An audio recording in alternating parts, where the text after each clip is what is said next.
you doing?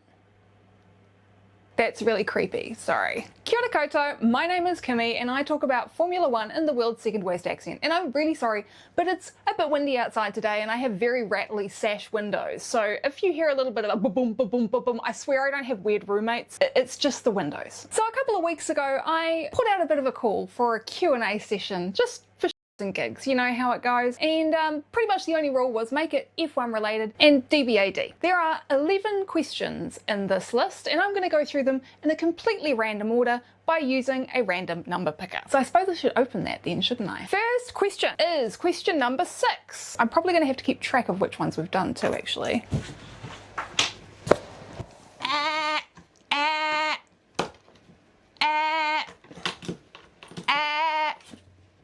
Oh my god, there was totally an easier to reach pen than that one. So this one comes in from JD Foley. What moment or race or driver made you a fan of the sport? There isn't one, is actually the short answer there. There is no single moment that made me a fan. It was a very slow gradual build that took many years and has also had many hiccups along the way, many points where I have not been able to follow or have been interested in other things, shall we say. However, when it comes to a driver who made me a fan of the sport, look, let's be honest here. Full, complete honesty, I was a teenager and young adult in the early to mid 2000s. It was 100% Jensen Button. Yeah. So thank you, JD Foley, for asking me that question. Now there is a much longer and more convoluted story about how I actually got vaguely interested in motorsports in general. We'll see if there's a question that more asks about that along the way, but this did specifically ask about moments and races and particular drivers, and that's the answer. JB was pretty and I like cars. What is next? Number 9. I feel like I need to have like a bingo call thing for this. This one comes in from Tidy Kiwi. Funny. I did not set this up. This is genuinely just the next question that randomly came up. I know you've dropped a few anecdotes in the past, but I would love to hear your full story on how you got into F1. So I grew up in a place called Lake Rotorua. Lake Rotorua is effectively kind of in the middle of nowhere. It's an hour and a half from the nearest proper sized supermarket and 40 minutes away from the nearest dairy, or what you might call a corner store or a convenience store. So I grew up basically in what we call the Wop Wops. Fellow New Zealanders, you'll understand. The Wop Wops just means the middle of nowhere, the sticks, the wilderness. Right at a lake, in the middle of this beautiful valley with these lovely tall mountains surrounding us. And what that meant that our TV signal wasn't so great. Our TV signal was so bad, in fact, that we only got one singular channel and it was snowy. But what that one single channel did mean is that I was pretty much forced to watch what was ever on it. I can't remember exactly what day it is, whether it was Saturday or Sunday. I suspect it was probably Sundays, but on Sunday afternoons, there was a 3-hour motorsport highlight show. There were points in my life where I was into other things, like when I was 8 years old, my parents got me a Sega Mega Drive, so that took up a lot of my weekend time, but I only had one game and I couldn't beat it, so I kind of got bored with that. Then when I was 11 or 12, I got really into golf. I played that every Sunday for the next sort of 7 or 8 years. And of course, it was the late 90s. I was a computer nerd, so I also got into coding websites and spent many an hour building my own Sweet Valley High fan sites. Yeah. But there were always times where the only option was pretty much to sit there and watch whatever was on TV. And often on a weekend in the middle of the afternoon, it was the motorsport highlight show. And that was my first experience with motorsport. Now, granted, I wasn't super into the F1 portion of that. I was more into rally and supercars. And the F1 highlight reel, which was sort of half an hour long, same as what we get now, it was a full week after the fact. Because, of course, most races happen on Monday, or very late at night on Sunday our time. But I did still sit there and watch them, and it did still get me intrigued. Then in 2005, turning into 2006, because it was New Year's, I was at a New Year's party at a friend of a friend's house, and I meet this guy. There's this guy sitting out on the balcony, and he introduces himself as Biscuit. That's right, that's when I met Biz. Anyway, long story short, 6 months after that, we bought a house together, as you do. By house I mean tiny 2-bedroom, absolute hovel of a flat. I get home one day and there's this guy sitting on the couch. Now this guy actually has been in the chat when we've gone live before. Still friends all these years later. Actually went and saw them in Adelaide recently. Anyway, there's this guy sitting on the couch and he's just sitting there made himself comfortable in our house playing video games. Somehow we ended up watching YouTube together on this tiny little two-seater couch, and that was the first time ever that I came across Top Gear. I've been aware of Top Gear, the old version. There've been a few times that I'd seen it on TV, but it wasn't really something that was played regularly in New Zealand. And this was back in the wild, wild west days of YouTube, where you could get away with dumping like nearly full episodes of stuff on there. Somebody had put the entirety of the US special on YouTube. So we sat there for an hour and watched this US special, the one with the cow, all crammed together in this couch. Three of us like crammed into this couch and a couple of people like sitting up on the sides watching this frickin' thing, because it was back before you could cast or you could really plug your computer into a TV very easily, no smartphones, all of that kind of thing. Anyway, then I discovered how I could get my hands on episodes of Top Gear, like not long after that, and Biz and I started binging everything that had come up to that point. And of course, along the way, there were Formula One drivers that appeared on the show, specifically in the Star in a Reasonably Priced Car segment in the F1 driver part. We got kind of like reminded that F1 existed because we've both kind of forgotten, even though his father had been a fan and I kind of watched it here and there growing up. Then sometime in 2007, somebody came knocking on the door, knock, knock, knock. It was a Sky salesperson, and we got sucked in to buying Sky, as you do. And on the off chance, we're like, oh shit, that's right.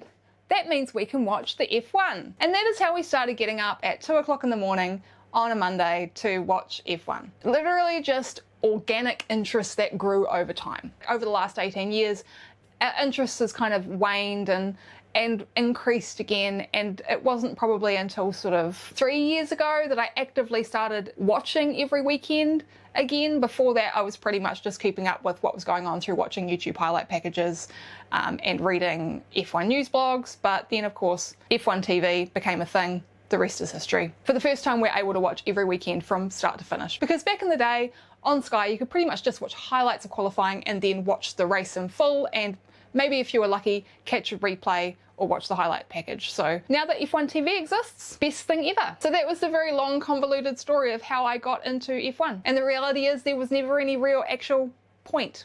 It just kind of grew over time. Oh, and Jenson Button and Lewis Hamilton were hot. I'm much less shallow about it now, she says, with their favourite driver being one of the most handsome men on the planet. Right, next generation number.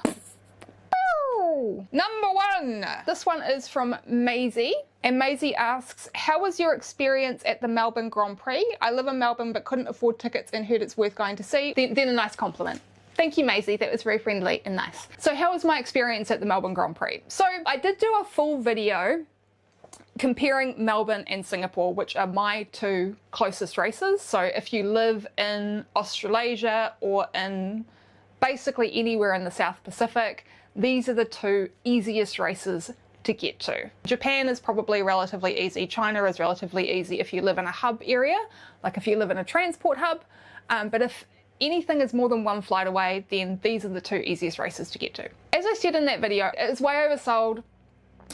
Really at points quite dangerous if you're trying to get from one point to another. If anything like really serious had happened, it would have been very difficult to evacuate certain areas, particularly the fan stage area, the fan zone. That was really dodgy, actually. Like, that took half an hour to get out of there. But overall, I think for an event that it's only like $310 or $320 or whatever, right? I think if you live in Melbourne and you can manage to get a ticket and navigate the hideous, horrific, horrifying experience it is buying a ticket for a large event through Ticketmaster, it is worth going. It is 4 days worth of a good time. You can come and go as you please. You can bring food in, so you're not going to be stuck spending, you know, $18 on a burger. Like, if you want to bring a sandwich in from 7-Eleven or make something at home, you absolutely can do that. I think if you live in Melbourne, it's worthwhile going. If you don't, and you have to pay to get there, and you have to pay for a hotel and everything, it is 100% not worth going. Go to Singapore, go to Japan, go to China, go to somewhere else in the region. I would really love it. Bring back Malaysia. That would be good. Thailand, Vietnam. I want to see a Thai race. That would be amazing. I can go and see my friend Pope. Like, not selfish at all. But yeah, if you are in the area and you don't live in Melbourne, and no matter where you go, it's going to be a flight, I would recommend going to Singapore instead. It is much better organised. The city is incredible. The people are amazing. Everyone is so polite. There are so many ushers. Like, in my opinion, it's not a competition. If you already live in Melbourne, it's 100% worth going to. Just be really aware that it is really packed, it is really busy, and there are points where you will be quite uncomfortable. But if anyone gets up behind you and decides they want to press their crotch into you, then just give them a jab. Just a gentle, yeah. If you'd done that in Singapore, the ushers would have been there and would have been like, tap, tap, tap, get the fuck down. Frankly, if you have to stand on those bits, you should have been there at 7 o'clock in the morning like the rest of us. So, skill issue. Number 11. This one here is from an anonymous asker. If you could add one track to the current F1 calendar at the expense of another, what would they be and why? That's a really good question. I know what track I would add. It would need a little bit of work, but there was one track that immediately sprung to mind. The track that I would remove is a little bit trickier. I know a lot of people will probably say Miami. I don't hate Miami. I think it's okay. I think there's a lot of circuits at the moment that are just kind of okay, and they do provide okay racing, right? I'm not one of these people that is all about history. At the end of the day, I want to see good racing. I don't necessarily have this kind of nostalgia for certain tracks just because they've been like traditionally in use for a really long time, apart from probably Monaco, just because I think Monaco is very iconic of Formula One and what it represents and like the glamour and the money, and it is a really complex track and it makes great qualifying sessions, even if the races itself tend to be pretty boring unless you're viewing them from a very certain perspective. So I wouldn't take off Monaco, as much as I know a lot of people will probably say Monaco and a lot of people will probably say Miami. Barcelona? No. You know what? No. The track that I would remove from the calendar is the track that is coming up this weekend. It's Imola. That's probably a bit controversial. I know there's a lot of people that love Imola. Personally, like, I love Imola. I think it's a really amazing track. I mean, as much as there is some pretty sad history there is like some awesome history there as well. But for today's modern F1 cars, they're not getting any smaller. I mean, they are getting smaller, like by 100 mil. That's it. 100 mil smaller, narrower next year.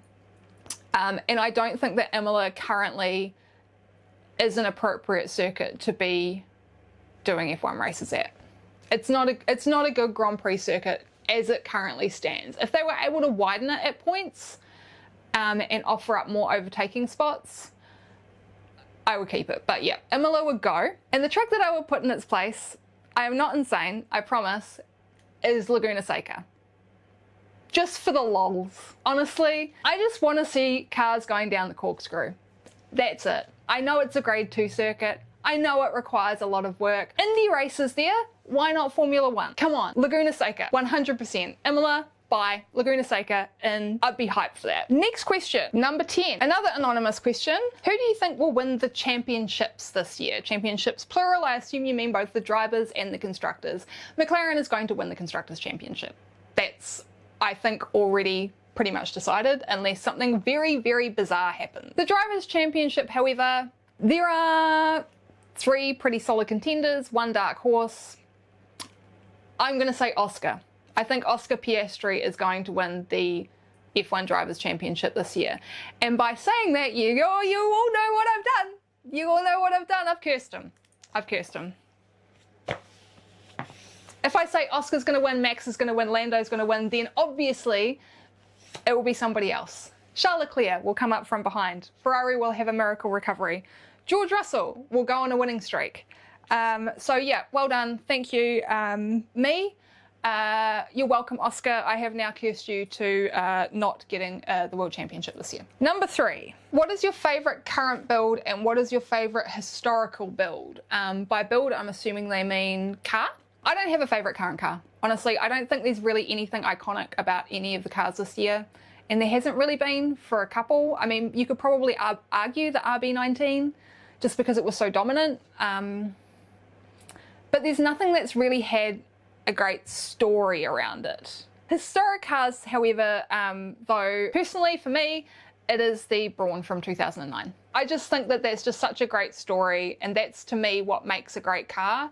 It's not necessarily the engineering or the performance factor, but the story of the car and how it had to be basically cut and shut to fit that engine in it, how the team almost didn't exist at all, how it went on to be a championship winning car. And I think to say something from like the 80s would be disingenuous because, you know, I wasn't born until the late 80s. I'm not old enough to remember that. I'm not old enough to be nostalgic for those kind of things. So for me, because the Brawn is something that has personal nostalgia for me, because I was getting up at 2 o'clock in the morning watching that thing go around tracks, like that's why it's such an important car in my own personal like journey with Formula One, and that's what makes it my favourite. So yeah, Brawn 2009. Pax, thank you for sending that question in. Number 5. There are some fans in F1 who totally love the street circuit, and some of them, like me, who prefer traditional circuits. Do you have a preference over one or the other? And if so, could you tell us why you like one over the other more? And that is from Jenny Open, your Mexican fan. Hello Jenny, thank you for the question. I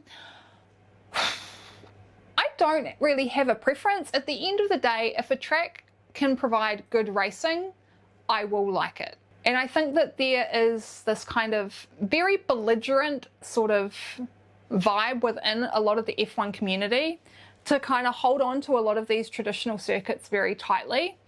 And I do get it. However, sometimes it feels like people saying they want to keep these circuits, it just kind of feels a little bit like a form of gatekeeping. Like if you don't like Monza, then you're not a real F1 fan. So yeah, I think that there's plus and minuses for both. I think probably the thing that I like the most about street circuits is their accessibility. And I think that this is something that people don't talk about very much in F1 spaces, is the fact that a lot of these traditional circuits are really out of the way. Right, they're not the most accessible to your average fan. You might need to go camping for a weekend. You know, you can't just take a day off work. You need to figure out how to get there. It's not easy. You know, Suzuka, for instance, my in-laws, they managed to wrangle a deal with a local business for 5,000 yen a day to park their car that was like 10 minutes away from the circuit. If you're traveling with the masses, then you're looking at a 2 to 4 hour train ride to get back to Nagoya. So I think that there's a lot to be said for street circuits and how they make Formula One much more accessible to a broader range of people. You don't have to pay thousands of dollars for one of the only hotel rooms in the town, or travel an hour to get there and get up at God knows what hour of the morning. Even though you still do have to do that if you've got GA for a lot of circuits, even if they are in the middle of the city, like Melbourne, for instance. You know, we were still up at 5:30 in the morning to get there and get the seats that we wanted. So, you know, it is what it is. But at the end of the day, I think there's pros and cons for both. I think that a lot of street circuits make for really interesting racing. Like personally, Baku is one of my favourite tracks. I just think it's a beautiful city. It's got some really interesting corners. There's been some really iconic moments there. Jenny, it's a complicated question, and it doesn't have a hard and fast answer, because the answer is there are some that I like both. But I think people on street circuits a lot more than they should, because I think street circuits offer really fantastic accessibility to a much broader range of people. That's pretty much it. Plus, you can have a few beers and get public transport home, which I think is always great. Like when you go to any event, any festival, like having a few beers, if you are a drinker, and not having to worry about driving home, somebody being the one who has to do the trade-off and not drink, I think, you know, I like that. And that's the great thing about street circuits, is that there's generally going to be easy access public transport. Not an easy question to answer, and I kind of didn't answer it. I suppose I did, actually. Probably street circuits. Blasphemy! Number 8. So this question comes in from Zane. What is your favourite and least favourite current F1 tracks and why? Again, kind of tricky. I think like least favourite, God, just from the track itself, it would probably have to be Miami. Like, as much as I said earlier, I think it offers okay racing. It's not super interesting, and it's in a very soulless environment, and the event itself feels very, like, corporate. It feels more like it's an event for influencers than for people who actually love F1, which isn't really an indictment of the track, I know. It's just kind of on vibes. I think this year was a lot better than it has been in previous years. It kind of proved that it can be a good track for a good event. A few years ago, I probably would have said Abu Dhabi is one of my least, but I feel like that's kind of improved over the years. Barcelona actually is a big one. I think we should go back to doing testing in Barcelona, but I don't think they should have a race there. Yeah, that's what I'm going to say. Barcelona. I think it's a bit boring. I think we've had so many laps around Barcelona at this point, and it is a bit of a snooze fest of a track. There's not really a lot of interesting stuff going on there, apart from maybe now that they've taken that like last chicane out again and it's back to being a very long, like high speed corner at the end. Like that I suppose adds a little bit of interest, but yeah, I'm not a big fan of Barcelona. And as for favourite track, probably Coda. And that's just because it has so many corners that are basically blatant copies of various different circuits. And also the fact that it is on a piece of land that has subsidence issues, and every year it's a little bit different. Like I think that's kind of interesting. I think Coda always throws a bit of a spanner in the works. So I think, yeah, I would say Coda. And the fact that it's difficult to travel to the US at the moment, and that I have no intention of traveling to the US under the current regime, kind of bums me out, because we were hoping to do kind of a big road trip and do Coda next year. So we're going to have to go somewhere else instead. So maybe we might try the inaugural Madrid Grand Prix. See how badly organised a first event is, I suppose. First events are always a bit interesting to go to, aren't they? Either that or like China, I think would be kind of cool to go to. But that's off topic. But yeah, Coda, favourite, least favourite, probably Barcelona. Both probably controversial picks. 2 is the next one we're going to ask. Oh wow, this is really long. Crikey. I am going to read out this question. It is extremely long, and I think it requires a full video, and I think it requires more kind of skill and knowledge of the sport than I have. However, that doesn't mean to say that people who watch F1 or any sports can't provide feedback and kind of share thoughts that might eventually lead to like growth in the sport. From Robert Ramos. I'm really sorry, Robert, I can't do Spanish R's. My mouth will not do that.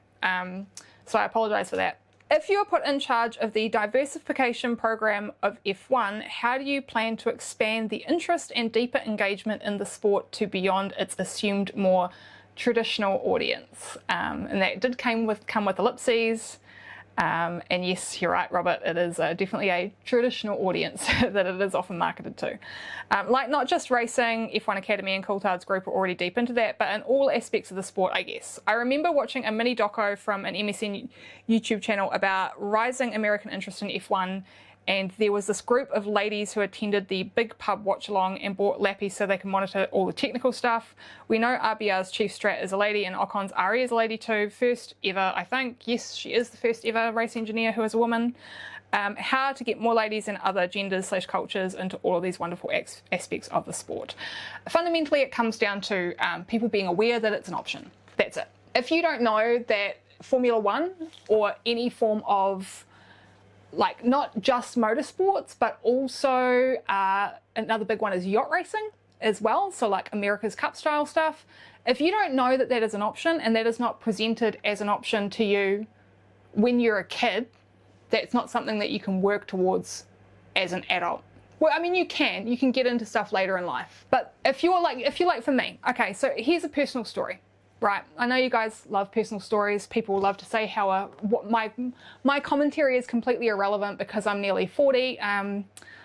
Yeah, you did right, it is, because life is so different now. Like absolutely this kind of thing is absolutely not happening whatsoever to kids nowadays. I don't know what the f I'm talking about. I don't have like multiple friends who are parents who are currently dealing with this shit. When I was a kid, I was a nerdy kid.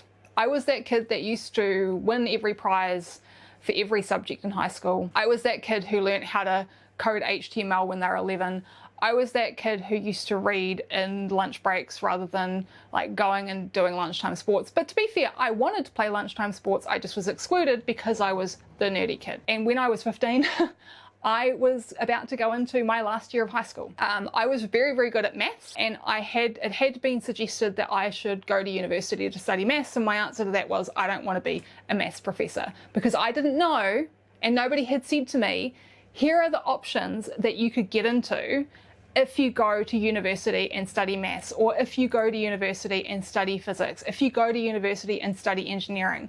None of that was presented to me, even though I had had lots of options that were more feminine presented to me that were other things that I was good at, for instance, art and design.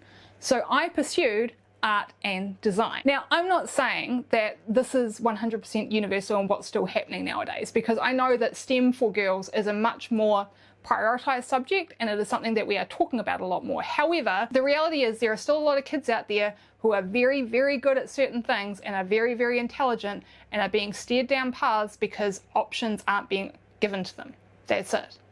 So until little girls know that Formula One is something that they could then pursue as a career path after they've gone and got their master's or their doctorate or whatever, because the reality is you kind of do need a master's to really get into any of these fields, unless you're very, very lucky, then we're not going to see more girls at the higher end of motorsports. And I've had this conversation before. It's exactly the same thing for the actual racing itself. You know, if you don't have little girls being told that karting is an option for them, and they're being included in a way that's meaningful and not just basically being told, here's a kart, like you can go out and drive, and nobody's actually putting pressure on anyone to provide support and make sure they're being treated the same as everyone else. And I don't just mean girls here, I also obviously mean people of other genders. Until we know that these things are something that people can aspire to, that it's things that people are being told that they can aspire to, then I don't think that we're going to see any real movement in that. If this kind of current push for girls in STEM continues, which I'm not entirely sure it will, because it seems to have been something that has been deprioritised over the last few years, like we might see a big influx in 10, 15, 20 years time. But for now, it's a bit of a hard road. But we're seeing small things, like, as you say, Hannah Schmitz being on the Red Bull pit wall as head strategist. We, of course, have Ruth Buscombe-Davey as well, head strategist at Alfa Romeo for a long time. You know, there are people out there that aren't just working in marketing.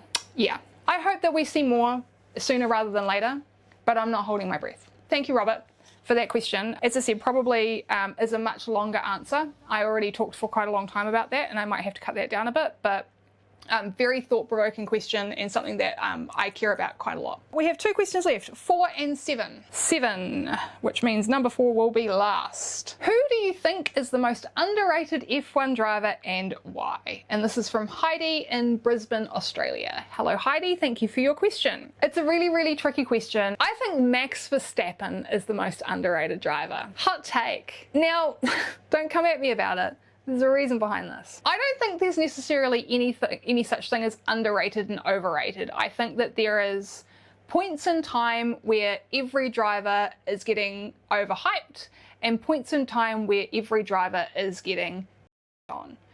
And then you have Lance Stroll, who just is constantly being on. And again, that's a whole different thing. I do have many thoughts about that, but I certainly wouldn't call Lance Stroll underrated. I just think that, like, the level of abuse that he takes is unfair. The reason why I think that Max is underrated is I think that people don't appreciate his talent enough. I think that people who know F1, that journalists do mostly, in most part, I'm not talking about certain journalists named Damon Hill, do appreciate that Max's talent is extreme. However, all you have to do is take one look at the driver of the day votings when Max has an amazing race and see where he comes to know that Max is very much, like, his talent and skill is underrated because people have become so used to him winning. It's probably a bit of a convoluted answer, but that's it. That's my answer. Max Verstappen. I gave 3 separate answers in there and I will decide in the edit which one I'm going to keep. Right, last question. Number 4. Wow, this is a really long question. And it's another one from Jenny. I'm not going to read out this whole thing. Oh, no, I am. I am actually. I'm going to read out the whole thing because it contextualizes stuff,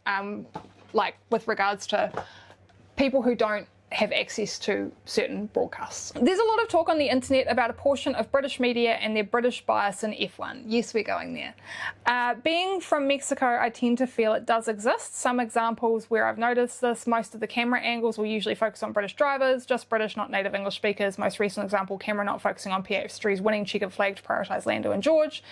The F1 TV app doesn't allow us to switch to the Spanish or other language commentators on either TV or computer, and I feel it's too frequent when they mention Alonso's age and that maybe he should retire, yet they never do that with Lewis Hamilton, who is pretty close to Fernando in age. I was curious to ask if, being from New Zealand, you also experience F1 British bias, or if this is something that just hits differently for us non-native English speakers. Love the channel. Keep up the good work. Thank you, Jenny. So, I think all countries have bias. All countries are biased towards their own races. All countries are biased towards their own sports people. All countries are biased to their own perspective. A great example of this is the New Zealand media and their bias towards only giving us coverage that is related to Liam Lawson. And that's not just happening in sports, right? Like, you know, we are covering the election of the new Pope. Immediately we go to the Vatican and try and find New Zealanders to get comment on, right? That's just what every country does. You go out there and you seek somebody that is considered relatable. The problem is that a vast majority of the very famous journalists in Formula One and those with the loudest voices tend to be British. It's unfortunate. F1 TV is effectively a British broadcast, even though it's owned by an American company. It is effectively a British broadcast. They are doing better at bringing in various different cultures into their broadcast when they visit certain tracks. However, overall, all of their key anchors, their key journalists, their key commentators, their base is all British. And yeah, I agree. I think that having commentary, at the end of the day, you know, they're selling rights to DAZN, they're selling rights to ESPN, they're selling rights to Foxtel, they're selling rights all around the world, and I see no reason why there can't be a reciprocal agreement where any local commentary that is generated from those broadcasts is then put back into the F1 TV app so that people can watch a broadcast and listen to the commentary in their own language and with their own journalists. Personally, I think that should be what's happening, and I don't think that there's really any reason why it shouldn't, other than the fact that, and this is probably why, because Liberty Media cannot control the content of those broadcasts.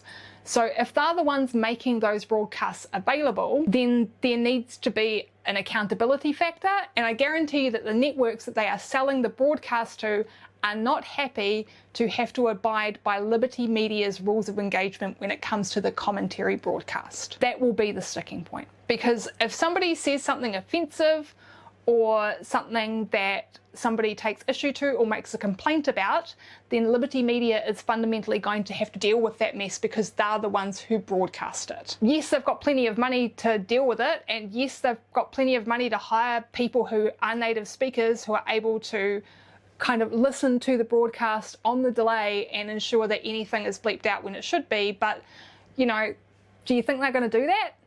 They should.